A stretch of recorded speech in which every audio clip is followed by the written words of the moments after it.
नमस्कार, आप देख रहे हैं नेक्शन ब्रॉडकास्ट और आज हम बात कर रहे हैं एक ऐसे सवाल की जिसने पूरी दुनिया की राजनीति में हलचल मचा दी। आखिर डोनाल्ड ट्रंप वेनेजुएला से चाहते क्या हैं और आगे अमेरिका इस देश में क्या करने वाला है।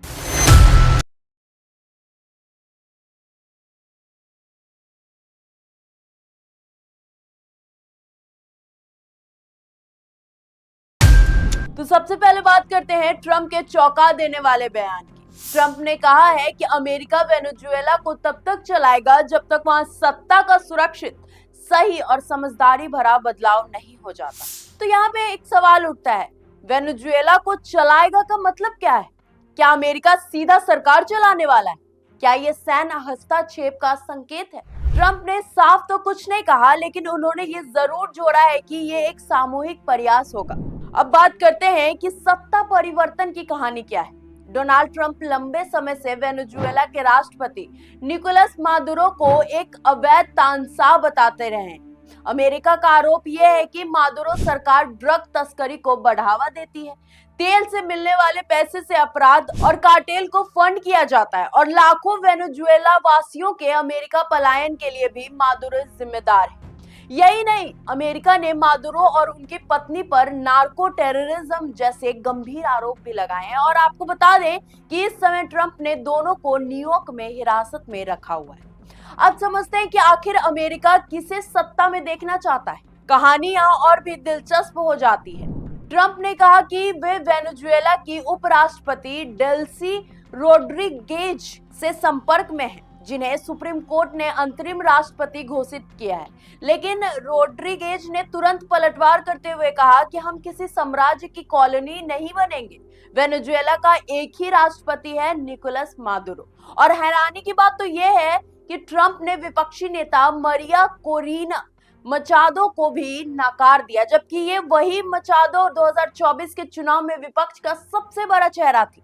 ट्रंप का कहना है कि उनके पास ना तो समर्थन है, ना ही कोई सम्मान है। अब जानते हैं कि इसका असली वजह क्या है। क्या ये सब लोकतंत्र के लिए है या फिर सिर्फ तेल के लिए?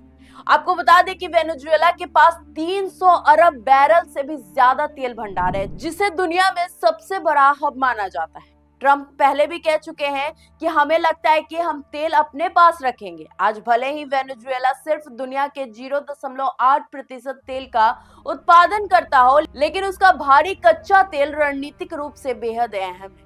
चीन इस वक्त वेनेजुएला का सबसे बड़ा तेल खरीदार है और अमेरिका साफ तौर पर चीन के बढ़ते प्रभाव को रोकना चाहता है।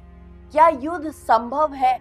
कैरिबियन सागर में अमेरिकी नौसेना की मौजूदगी बढ़ चुकी है। 30 से ज्यादा जहाजों पर हमले हुए हैं, 110 से ज्यादा मौतें हो चुकी हैं और ट्रंप का बयान है कि अगर जरूरत पड़ी तो अमेरिकी सेना जमीन पर भी उतरेगी। यही वो बात है जो ट्रंप के अपने पुराने वादों को बिल्कुल उलट कर रख देती है। वो कहते थे कि मैं युद्ध रोकने वाला राष्ट्रपति बनूंगा, लेकिन आज हालात कुछ और ही कहानी कह रहा है। अब बात करते हैं कि आगे क्या हो सकता है। अब 3 संभावनाएं इसमें सामने दिख रही हैं। पहली, अमेरिका दबाव बनाकर सत्ता के अंदर से ही बदलाव कराए, सेना और सरकार के कुछ हिस्सों को अपने साथ मिलाकर। दूसरा, लंबे समय तक आर्थिक प्रतिबंधन, तेल पर नियंत्रण और कूटनीतिक दबाव। और तीसरा और सबसे खतरनाक, सीधा सैन्य हस्तक्षेप, जो पूरे लैटिन अमेरिका को अस्थिर कर सकता है। इस वक्त हालात में भारी अनिश्चितता और जोखिम दिख रहा है।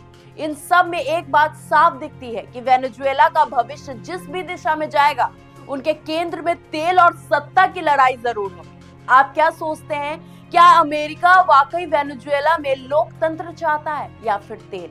आपकी अपनी राय कमेंट में जरूर बताएं और अगर आपको ये वीडियो पसंद आई हो तो चैनल को लाइक करें, शेयर करें, सब्सक्राइब करना बिल्कुल ना भूलें। तब तक के लिए धन्यवाद।